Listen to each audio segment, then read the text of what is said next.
We read verse 29, and this is Jacob now. And he charged them, that is his sons, and said unto them, I am to be gathered unto my people. You see, death to him was not an end of it all. He was going to be with his people. Bury me, that is his body. Bury me with my fathers in the cave, that is in the field of Ephron the Hittite. Now this is the cave that Abraham bought, and he wanted to be buried there because that one was bought and paid for. And he wanted to make sure he stayed in that land until the day that he'd be raised from the dead to live in that land. He goes on now in verse 30, depicting all of this. In the cave that is in the field of Machpelah, which is before Mamre, in the land of Canaan, which Abraham bought with the field of Ephron, the Hittite, for a possession of a burying place. Now you see how much this man knew of his own history. It's quite remarkable. I don't think he carried with him a written record at this time. He says, there they buried Abraham and Sarah his wife. There they buried Isaac and Rebekah his wife. And there I buried Leah. Now it's not that he's interested in being buried with Leah. After all, Rachel is buried up at Bethlehem. But he wants to be where he'll be raised from the dead at the resurrection, when God fulfills his promises to this nation. And you see it's going to beat each one of these tribes too. And now he goes on in verse 32. The purchase of the field and of the cave that is therein was from the children of Heth. And when Jacob had made an end of commanding his sons, he gathered up his feet into the bed, yielded up the ghost, and was gathered unto his people. And I think this is quite interesting. Up to the very last, Jacob kept his feet on the floor. He started out in life a man that was a man of the flesh. He took hold of his brother's heel at birth, and his name's Supplanter, and he lived up to that name. It is certainly characteristic of him. He'd seize everything that he could hold on to. He was always reaching out, trying to be first. And he started out by going on all fours. He took what he wanted by any method. Now, as a young man, he walked in his own strength and ability, depended on his own cleverness and ingenuity. He's able to take care of himself. He didn't need God. And he learned his lessons when he visited Uncle Laban. Self-sufficient, self-opinionated, self-assertive, aggressive, and contemptible and despicable. And then he comes, after that experience, to Peniel at the brook Jabbok. And God crippled him. God had to break his leg to get him, and I think God was prepared to break his neck. And he went through life limping. In other words, he started out on 4 legs. He went on 2 legs. Now he's going to go on 3 legs. He's going to use a staff. He'll walk on a walking stick. And he could not any longer walk by himself. And now here at death, he's still sitting up in bed and he's leaning on his staff. But now the time has come. He just pulls his feet up in bed, puts down the staff, and he lays down and dies. This is Jacob. He'd walked a long ways through life, and he'd come a long ways. Now, we have in chapter 50, actually the burial of Jacob. And it's a fitting chapter to end Genesis that began with the creation, and then it ends almost dolefully. But sin has come in and brought death.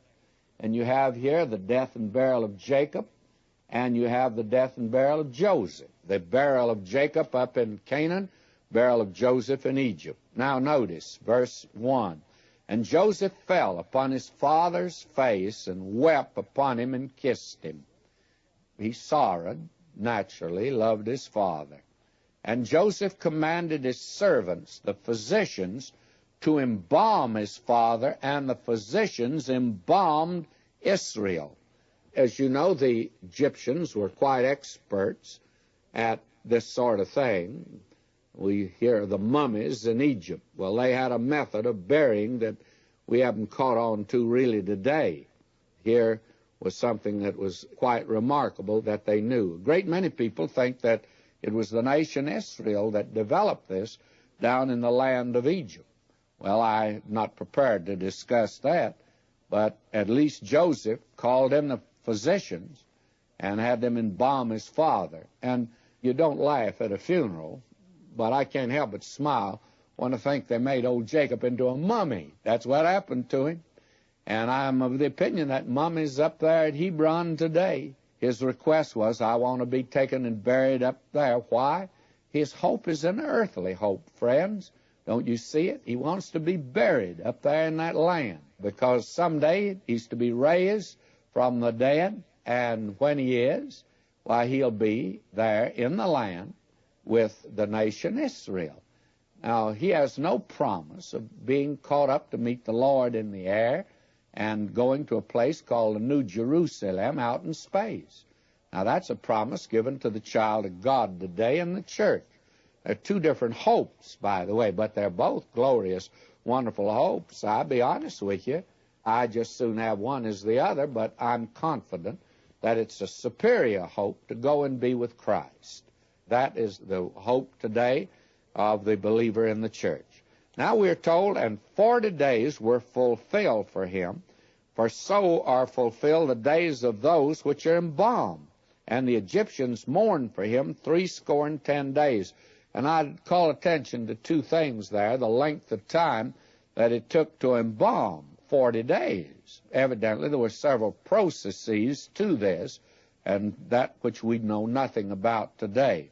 Now, the Egyptians mourned for him, and I don't think this was professional mourning. I think he became a real saint in the land of Egypt, and probably looked up to and respected as the father of Joseph.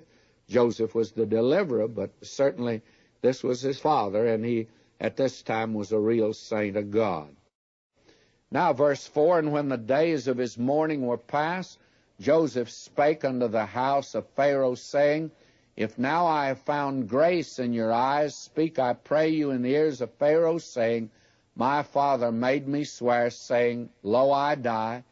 In my grave which I have digged for me in the land of Canaan, there shalt thou bury me. Now therefore, let me go up, I pray thee, and bury my father, and I'll come again. Pharaoh said, Go up and bury thy father according as he made thee swear. And Joseph went up to bury his father, and with him went up all the servants of Pharaoh, the elders of his house, and all the elders of the land of Egypt. You see, this man was greatly respected and loved and honored in the land of Egypt. This is probably the longest funeral procession the world's ever seen. When I say long, I mean by that it was all the way from Egypt up to Canaan to Hebron, and that's a pretty long funeral procession. And all the house of Joseph and his brethren and his father's house, only their little ones and their flocks and their herds they left in the land of Goshen.